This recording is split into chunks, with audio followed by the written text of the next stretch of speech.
Hello everyone, আমি তামসী বর্তমানের একটা ছোট্ট গ্রাম থেকে সকলকে স্বাগত।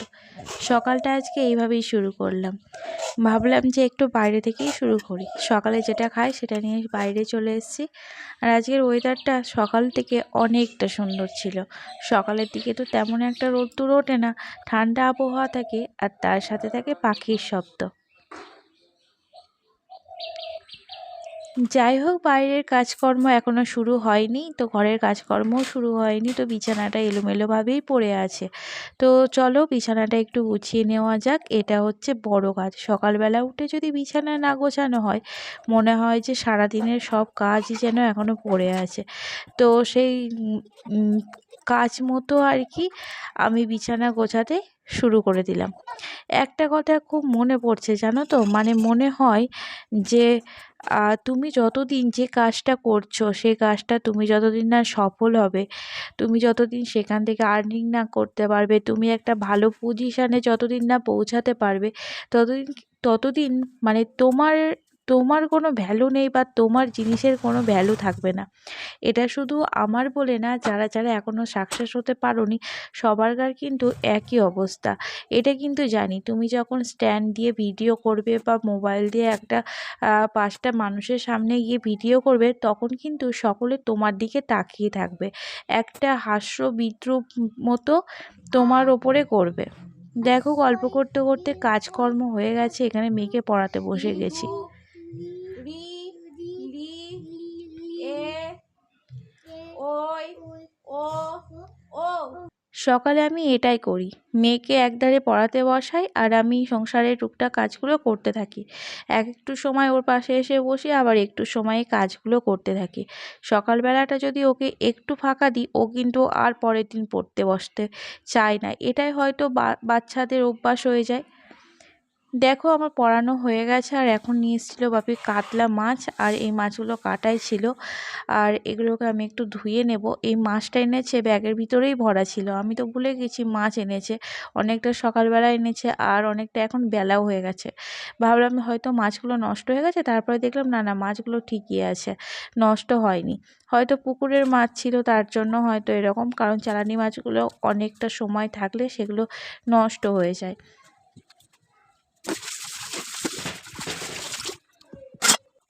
মাছটা ধুয়ে আমি এখন রেখে দেবো ফ্রিজে। এখন আমার একটুও সময় নেই হাতে, কারণ আজকে পাড়াতে আছে কালী পুজো। কালী পুজোর জন্য আরও তো অনেক কাজ আছে। আর দেখো, মাছটা ধুয়ে এখন বসে গেছি একটু সকালের খাবার খেতে। আর মেয়ে এখানে স্প্রাইটের বোতলটা নিয়ে কী করছে দেখো, খুলতে গিয়ে ফেলেই দিল অর্ধেকটা। আর তারপরে খাওয়া দাওয়া হয়ে গেছে, এখন চলে এসেছি রান্নার দিকে। এখন আমি মাছটা ভেজে নেব। আগে ভাতটা হয়ে গেছে, আজকে রান্না হবে মাছ ঝাল, ডাঁটা দিয়ে উচ্ছে দিয়ে তরকারি, ডাল। তো এটাই হবে আজকের মেনু। তো আজকে যেটা বলছিলাম যে আজকে আছে আমাদের এখানে কালী পুজো, আর কালী পুজো একটু পুজো দেওয়ার ব্যাপার থাকে বা মণ্ডপে যাওয়ার ব্যাপার থাকে, তাই আজকে আর বেশি কিছু রান্না হবে না। আর আমি কিন্তু বেশি কিছু রান্না করিনি, আমি এইটুকুনই করেছি, বাকিটা মা করেছিল। তো এই দিকটা সামলে আবার আমি ঠাকুরের জোগাড় করা, বাড়িতে পুজো দেওয়া, সেগুলো আমি করেছিলাম। তাই সকালে স্নানটা করিনি, আমি ভাবছিলাম যে রান্নাটা করে তারপরে একবারে স্নানটা করব। আর এবার আমি দেখো স্নান টান করে চলে এসেছি। স্নান টান করে আমার বাড়িতে দেখো পুজো দেওয়া হয়ে গেছে। আর এখানে আমি মা কালীর জন্য রেখে দিয়েছি ফুলগুলো, আর এখানে আমি ডালাটা সাজিয়ে নিয়েছি পুজো দিতে যাব বলে। পুজো টুজো দিয়ে এসে আমি যে স্নান টান করেছিলাম, মেয়ের কিছু জামা কাপড় ছিল সেগুলো ছাদে দিতে চলে এসেছি। আর ছাদে এত রোদ ছিল কি বলবো, দেখো প্রচণ্ড রোদ। আর এইভাবে ভিডিওটা দেখতে পাচ্ছো কারণ মোবাইলটা আমি লম্বাভাবে রেখেছিলাম, আমার খেয়ালই ছিল না, আমি স্ট্যান্ডটা মানে এইভাবে ভিডিও করিনি, তো আমার খেয়াল ছিল না। সচরাচর এইভাবে ভিডিও করে করে অভ্যাস বলে এটাই আমার ভুল হয়ে গেছে। এত প্রচণ্ড রোদ, আজকে কদিন ধরেই রোদটা কিন্তু মানে খুব দিয়েছে। আর দেখো ছাদে জামা কাপড় দিয়ে চলে এসেছি এবার ভাত খেতে। দুটো ভাত খেয়ে তারপরে যাব মণ্ডপে। আর এই যে মণ্ডপে চলে এসেছি, এখন হবে এখানে আখ বলি, কারণ আমাদের এখানে এখন আর ছাগ বলি হয় না। তো ছাগলের বলি হয় না যেহেতু, এখানে আখ বা ছাঁচি কোরমা এই টাইপের কিছু হয়। আর এখন হচ্ছে আরতি, মায়ের আরতিটা তোমাদের দেখাচ্ছি, তোমরা একটু দেখো।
দেখো আরতি শেষ, এবার এই পুচকুটাকে আমি একটু কোলে নিয়ে নিয়েছি, এবার প্রসাদ নেব। এবার প্রসাদ নিয়ে বাড়ি যাব, কারণ প্রচণ্ড গরম এখানে আর ভালো লাগছে না। আর এ দেখো আমি প্রসাদ নিয়ে নিচ্ছি এখানে।